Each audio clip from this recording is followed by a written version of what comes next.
The apartment was still. Just the faint hum of the refrigerator and the flicker of muted TV light dancing across the walls. Kahlil sat at the edge of the couch, half scrolling through his phone, half watching the screen. Ashley was asleep beside him, at least, he thought. So when her phone buzzed again, the preview lit up the screen. Wish you were here. Still remember your laugh. James.Kahlil froze. He didn't move immediately, didn't want to believe it. Then, 2 more buzzes. Flirty emojis. A photo. James, shirtless at a beach. He gently picked up the phone. It wasn't locked. He scrolled. The texts weren't old. They were fresh, ongoing, rehearsed in warmth. She hadn't shut it down, she'd kept it alive. His stomach tightened as if something inside him had turned cold. Ashley, he said, low but sharp enough to stir her. She blinked awake, groggy and annoyed. What? She mumbled. Kahlil held up the phone. You want to explain this? She looked at the screen. No panic, just a slight frown of inconvenience. Oh my God, Kahlil, she said, pulling the covers up around her. It's not what you think. You're texting your ex. And this is what flirting for fun. It's just conversation, she snapped. I'm not your property. I can talk to whoever I want. He stared at her, the words hitting like a slap. Not that she didn't even know if it was cheating. It was how she said it. Like his concern was control. Like her betrayal was a form of liberation in that moment. Kahlil wasn't just a boyfriend betrayed. He was a black man, watching the shape of history replay in a lover's mouth. The way his tone had been policed. The way hurt was turned back. On him, the centuries-old echo of being called possessive for reacting to disrespect. Ashley rolled over. You're always so intense. He didn't answer. Just stood up, phone still in hand, heart in pieces, outside the apartment window. The city moved like nothing had changed, but something in him had cracked. Not just because she talked to her ex, but because, in that split second, she'd used history like a weapon and called it freedom, and Kahlil knew. This wasn't just about texts. It was about every time he'd been told to shrink. Asterisk. The door clicked shut behind him, and the city swallowed. Collar hole. Midnight air brushed cold against his skin, but he barely felt it. His mind was louder than the street buzzing, spinning, unraveling. I'm not your property. The words echoed with a strange finality. Not just an argument and accusation, one that didn't belong to the moment, but to a long, buried script. Kahlil walked past closed cafes, neon signs blinking like tired eyes, his reflection fractured. In dark windows, he thought back to when they first started dating. Ashley used to laugh at his quiet confidence, call him mysterious, said he had that smooth energy. But the longer they were together, the more that tone shifted. You're always so serious, she'd say. Lighten up, it's just a joke. And once, during a dinner with her friends, when he spoke passionately about racial bias in hiring, she'd touched his arm and whispered, You know, I love black confidence. Just not too much, babe. He'd laughed it off, like he always did.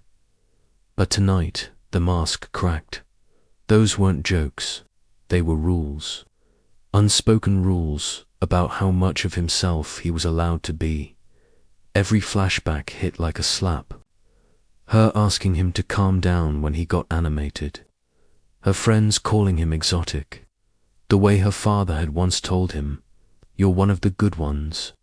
It all came rushing in now, not as separate moments, but as one long thread of minimization.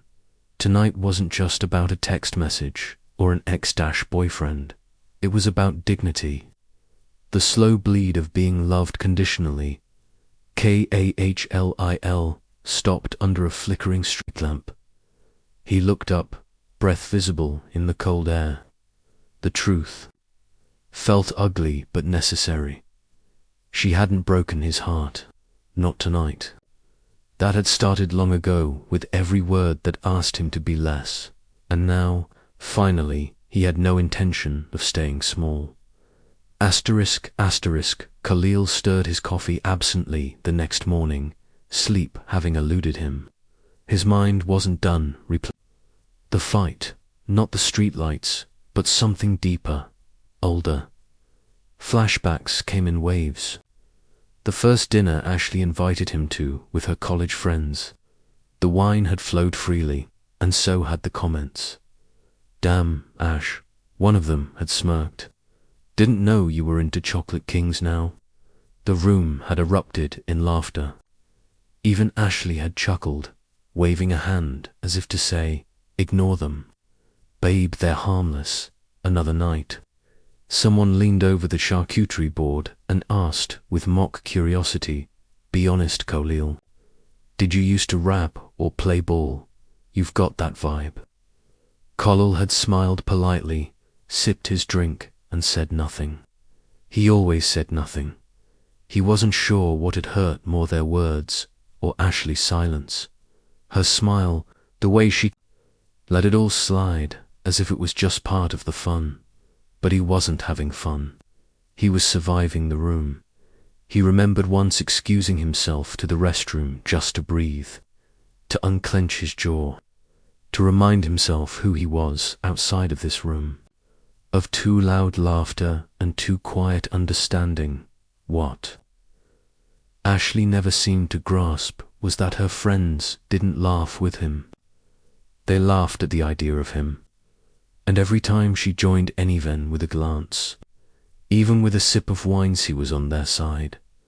Kahlil sat now in his kitchen, sunlight slanting across the counter. The smile he used to wear in those rooms no longer fit.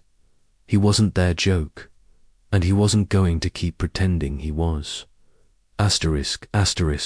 Kahlil sat on the edge of the couch, fingers intertwined, back straight like he was preparing for an interview, and he realized that was the point. Even here, in a quiet room meant for unraveling, he was performing. The therapist, Dr. Renee Wallace, didn't rush him. A black woman in her early 50s, her calm presence filled the space without crowding it. Sunlight slanted through the blinds and touched the edges of her plants, swaying ever so slightly in the breeze from a vent. Everything in the room seemed alive except for the way Kahlil was sitting. "I feel like I'm always checking myself," he admitted finally, second-guessing how I sound, how I move, whether I'm being too loud, too soft, too much of something. Dr. Wallace nodded. "And what do you think would happen if you didn't check yourself?" He paused. The silence stretched. "I don't know," he said. "I guess I've been taught I should be grateful for what I have, for being accepted, that it's better to be polite." She leaned in slightly. "You're polite, not free." That sentence landed like a punch with no bruise. He looked away, his posture sagged. He hadn't even noticed how stiff his back had been until it curved under the weight of her words. "You've spent so long trying not to be threatening," she continued gently, "that you forgot how to protect yourself. Politeness has become your shield, and now it's suffocating you." He blinked fast, but the tears stayed stubborn, caught somewhere between knowing and finally admitting in that room. For the first time in a long time, he felt seen, not managed, not sized up, just seen. And that was terrifying and healing all at once. Ashley arrived 5 minutes late, sunglasses on despite the cloudy afternoon. Color was already there, seated by the window of a quiet coffee shop. No latte in front of him, just water, untouched. She slid into the seat across from him, already talking. Look, I know you're mad, but you've always been kind of sensitive. You read too much into things. Kahlil didn't flinch. No, I finally started reading them correctly. Her smile faltered. He leaned in, voice calm but unmistakably clear.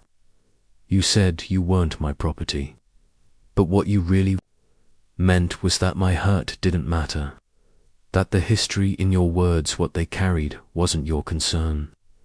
She opened her mouth, but he continued. When your friends laughed at those comments, you laughed with them. You saw how I swallowed it, how I shrank to make everyone else comfortable, and you let it happen, over and over. Ashley looked away, her fingers tightening around her cup. You didn't love me, he said. You loved what I looked like standing next to you, the difference I gave you, the version of me you could explain to your parents. The words hung between them, sharp but not bitter, not angry, just real. Ashley's eyes darted to the exit, then back to Collar. But this time, she had nothing to say. He stood up slowly. I didn't come here to get an apology, he added, voice steady. I came to give myself closure. She stayed seated as he walked out, her silence louder than any denial.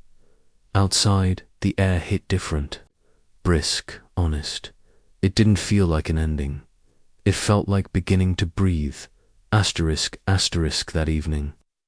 The sun dipped behind the buildings, casting golden streaks through Kahlil's apartment windows. The soft scratch of pen on paper filled the room, interrupted only by the slow hum of jazz from the old speaker in the corner.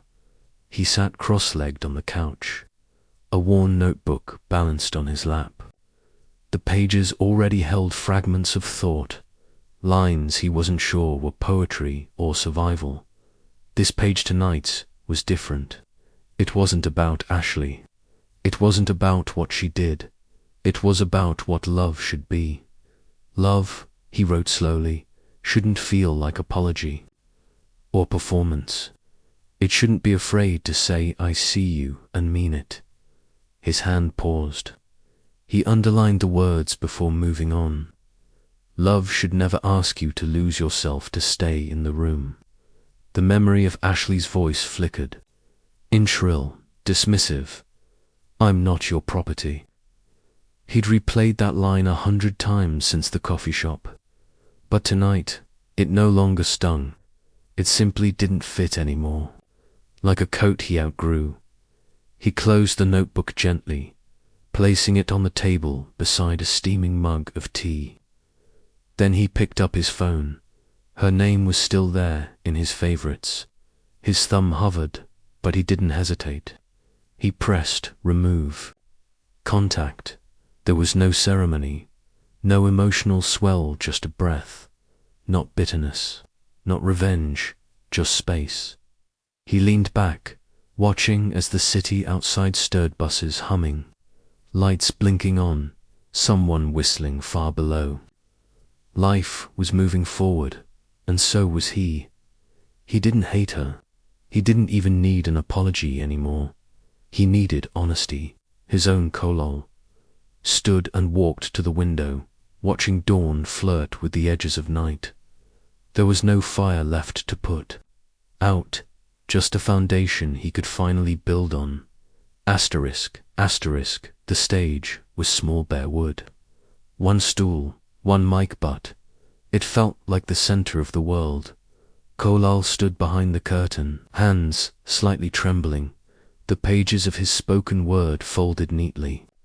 In his back pocket, the smell of coffee and incense lingered in the air, and soft chatter buzzed among the crowd of young creatives, some in hoodies, some in dashikis, others in thrifted denim with painted messages across their backs. A host introduced him. Next up, a voice that demands to be heard. Give it up for Kahlil. Applause scattered like rainfall. He stepped forward. The lights caught him mid-breath. His chest rose slowly. He scanned the room not for her, but for himself. For the boy who once shrank, who once believed being chosen meant being seen. He began, "I'm not your property, not your experiment in edge and safety. I am not the echo of your gaze. I am not what you made me feel like." His voice was calm, but his words cracked open hearts. In the second row, someone nodded, fists clenched at their chest. In the back, a woman wiped her eyes. The rhythm built, syllables bouncing like memory, sharp and soft all at once. "I am not your version of black, not the flavor at your dinner party, not the poem you quote without reading." The silence afterward was holy, and then applause. Long, layered, rising like a wave that knew its own strength. Kahlil exhaled, for the first time, not to empty himself, but to fill the room. He stepped off the stage. Amina hugged him tight. "You didn't just speak," she whispered. "You reclaimed." As people approached him, strangers turned mirrors. He realized something. He had never needed Ashley to see him. He had needed to see himself. And now, he did. The lights stayed warm as he sat among his new circle, laughter spilling from every corner. He had told his story, not for validation, but for liberation. And tonight, under a roof where his voice echoed freely, Kahlil finally understood. He wasn't broken. He had been boxed, and now he'd stepped out, whole.